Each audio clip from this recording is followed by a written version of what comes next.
इमरान खान ने देखना है, ये लीडरशिप अगर उन्होंने रखनी है, रख लें, 300 दिन उनको अंदर हो गए हैं और मुझे नहीं लगता ये लीडरशिप उनको निकालने के लिए कुछ भी कर सकती है। और जब तक इमरान खान की बहनें ये रियलाइज़ नहीं करती कि लीडरशिप ये जो इमरान खान की रिलीज़ का जो मूवमेंट है, ये उन्होंने चलानी है, जिस तरह बुशरा बीबी ने चलाई थी आखिरी, इमरान खान के लिए एक बड़ी मूवमेंट खड़ी होना बहुत अच्छा, पीटीआई के इजलास में ना जाने पर मौलाना फजलुर रहमान ने भी थोड़ा सा बुरा मनाया है। वो कहते थे कि उन्हें एटलीस्ट बताया जाता या एतमाद में लिया जाता। आपको लगता है कि क्या पीटीआई का बनता था उन्हें फैसले से आगाह करना, जब वो एक्सपेक्ट कर रहे हैं कि ग्रैंड अपोजिशन अलायंस में मौलाना उनका साथ दे? अच्छा, और ये पहला मौका नहीं है जहां पे इस तरह की इमेच्योर हरकत की है पीटीआई ने। अगर आप पीछे चलती जाएं तो सबसे पहले इन्होंने 26वीं आईनी तरमीम के ऊपर पहले आपको वो प्रेस कॉन्फ्रेंस याद होगी जिसमें सलमान अकरम राजा ने और गौहर ने खड़ा होकर कहा कि ये हमारी तरमीम है। उसके बाद फिर जो है वो आपने मौलाना को छोड़ दिया अकेला। उसके बाद जब आपने कहा कि हम नून लीग और पीपल्स पार्टी से मुज़ाकरात नहीं करेंगे, फिर आप देखते हैं कि एक दिन पे पीटीआई बराह रास्त मुज़ाकरात कर रही है, हुकूमत की तरफ उनके सारे अलाइज साथ बैठे हुए हैं और पीटीआई अकेली बैठी हुई है। उसके बाद आप देखते हैं कि चीफ जस्टिस पाकिस्तान लेटर लिखते हैं मुलाकात के लिए और सारे वकील जो हैं पीटीआई के वो अपने नंबर बनाने के लिए चीफ जस्टिस के पास चले जाते हैं और फिर जो है वो अपने किसी और पार्टी को नहीं पूछते हैं। और यही रवायत जो है वो अब दोहराई गई है। इसीलिए ये चूंकि एक बहुत नॉन सीरियस बंच है, और चूंकि मैं जानता हूँ मौलाना फजल रहमान साहब को भी और मेरी उनसे काफ़ी मुलाकातें भी हैं, so he is not ready to trust them. और इसी तरह से जो दूसरी लीडरशिप है वो भी पीटीआई से एक फासला रख के चल रही है। इस लीडरशिप के साथ सीधी बात है, इमरान खान ने देखना है, ये लीडरशिप अगर उन्होंने रखनी है, रख लें, 300 दिन उनको अंदर हो गए हैं और मुझे नहीं लगता ये लीडरशिप उनको निकालने के लिए कुछ भी कर सकती है। और जब तक इमरान खान की बहनें ये रियलाइज़ नहीं करती कि लीडरशिप ये जो इमरान खान की रिलीज़ का जो मूवमेंट है, ये उन्होंने चलानी है, जिस तरह बुशरा बीबी ने चलाई थी आखिरी, इमरान खान के लिए एक बड़ी मूवमेंट खड़ी होना बहुत मुश्किल है।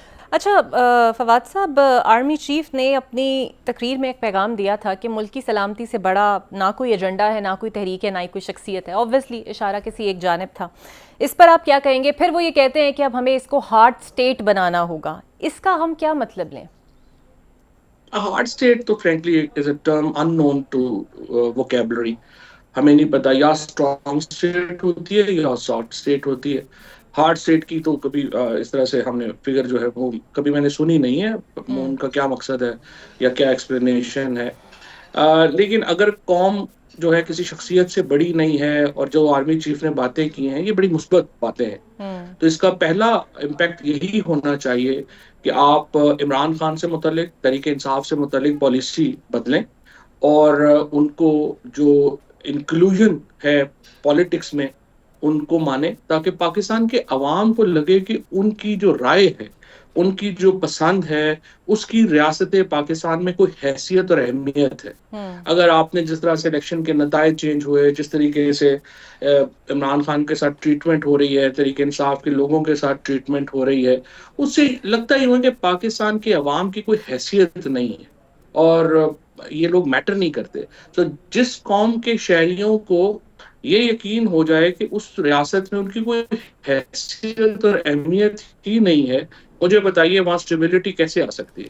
तो I think this is a very good speech and now this is a time कि इस स्पीच को जो है वो इफेक्ट दिया जाए और जो शख्सियात हैं उनको पीछे छोड़ के, ज़ाती मामलात को पीछे छोड़ के पाकिस्तान की यकजहती के लिए आगे बढ़ा जाए। बिल्कुल सही। जिस तरह अभी आपने एपीसी की बात की कि जरदारी साहब इनिशिएट करें, एक एपीसी पीटीआई ने भी कहा है कि जनाब हम ईद के बाद बुलाएंगे, और ये भी कह दिया है कि हम हुकूमत को नहीं बुलाएंगे। ना वो जाना चाहती है ना वो बुलाना चाहती है, तो फिर कंसेंसस कैसे पैदा होगा? किसी ना किसी को तो एक फुट पीछे आना पड़ेगा ना। कंसेंसस तो देखो ना, हुकूमत ने क्रिएट करना है ना, जिनके पास ताकत है, इख्तियार है। मेरे ख्याल में पीटीआई को एपीसी में आसफ जरदारी साहब को और नवाज शरीफ साहब को दावत देनी चाहिए।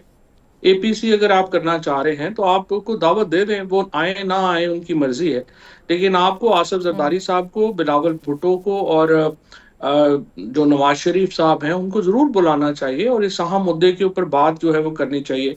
लेकिन वो अपोजिशन तो पहले ही इतनी तकसीम है और उनके अंदर कोई इतनी वो नहीं है। But the real problem is that how establishment is weighing their options اور ان کو چاہیے تو یہی کہ وہ کنسنسس کریٹ کر کے ہی آگے بڑھے، ادروائز بڑا نقصان ہو رہا ہے۔ اور اسپیشلی تو سب سے زیادہ نقصان تو ہمارا جو فوجی شہید ہو رہے ہیں، جو سیکورٹی فورسز کے لوگ شہید ہو رہے ہیں، یہ تو بالکل بہت زیادہ جو ہے باڈی کاؤنٹ ہے، اور اس کے اوپر بہت زیادہ جو ہے وہ سچی بات ہے کہ بہت دکھ ہے، بہت جوان بچے شہید ہو رہے ہیں۔